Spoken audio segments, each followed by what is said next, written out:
Right now, Europe and America are playing two totally different games with AI, and the rules they're choosing could reshape the entire planet. So which approach actually works better? That's what we're breaking down today. Look, artificial intelligence is moving so fast that governments barely have time to understand it before it's already changing society. And that creates a problem. Do you regulate AI heavily up front to protect people, or do you let companies innovate freely and figure out the rules later?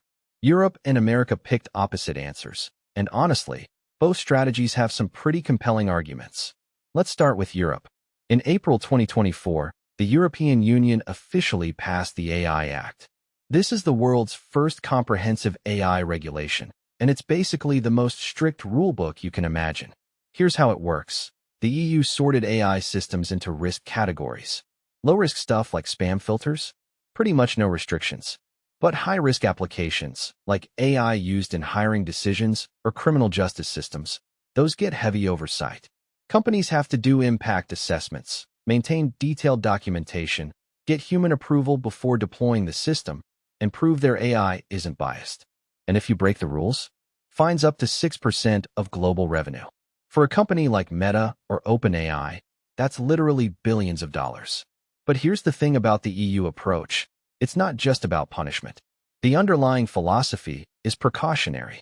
It basically says, look, we don't fully understand the long-term effects of AI yet, so let's be careful and build in safeguards now rather than deal with disasters later.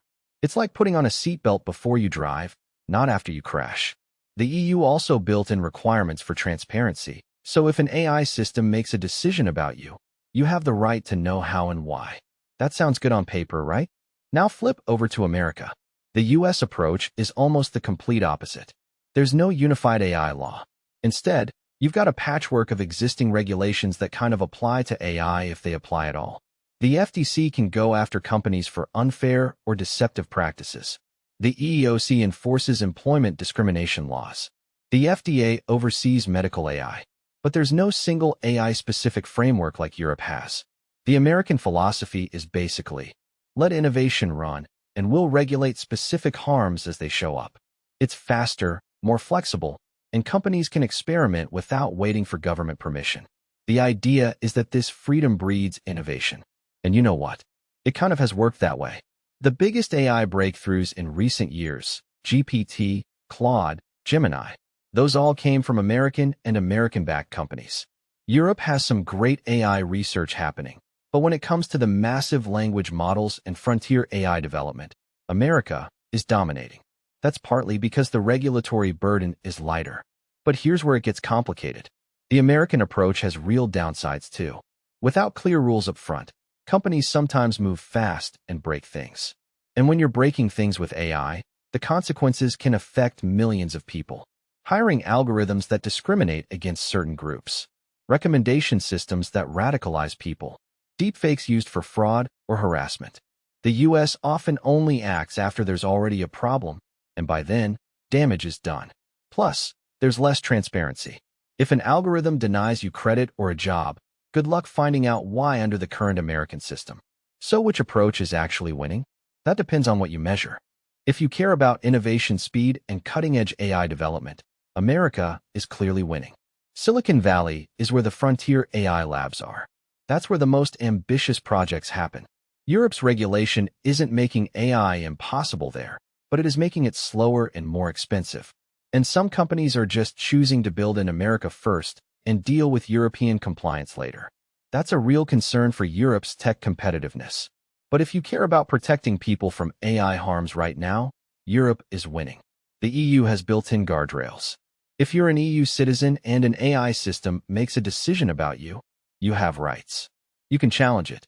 You can demand an explanation. There's actual enforcement. If a company violates the AI Act, regulators can shut down the system and fine them. America doesn't have that. American citizens are basically hoping companies police themselves, and, well, that's not exactly a great track record. Here's another angle. The EU's approach is also spreading. Other countries are watching the AI Act and basically copying it. The UK is developing its own AI framework. Canada, Singapore, Brazil, they're all looking at what Europe did.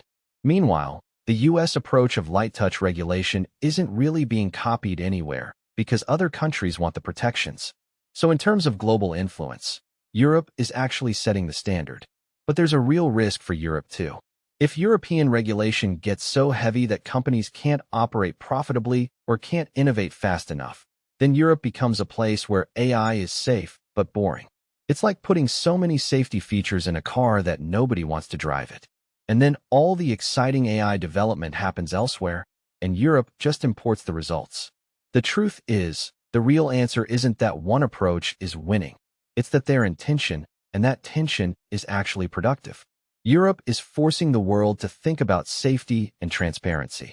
America is pushing the boundaries of what's possible.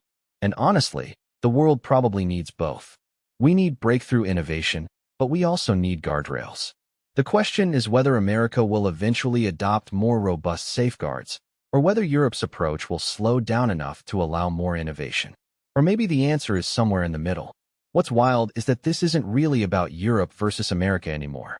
It's about what kind of AI future we all want. Do we want AI that's fast and powerful, but maybe riskier? Or do we want AI that's safer and more accountable, but slower to develop? And spoiler alert, we probably need to figure out how to have both. So here's my take. Neither side is fully winning yet. Europe is ahead on regulation and protection. America is ahead on innovation and capability. But the real winners will be the countries that figure out how to get both, how to build amazing AI while also protecting people from serious harms. And that's probably going to take borrowing ideas from both approaches.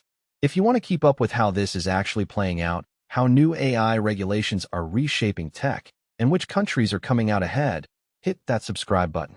We're breaking down this stuff every week in plain language. No fluff, just the real story behind the AI revolution.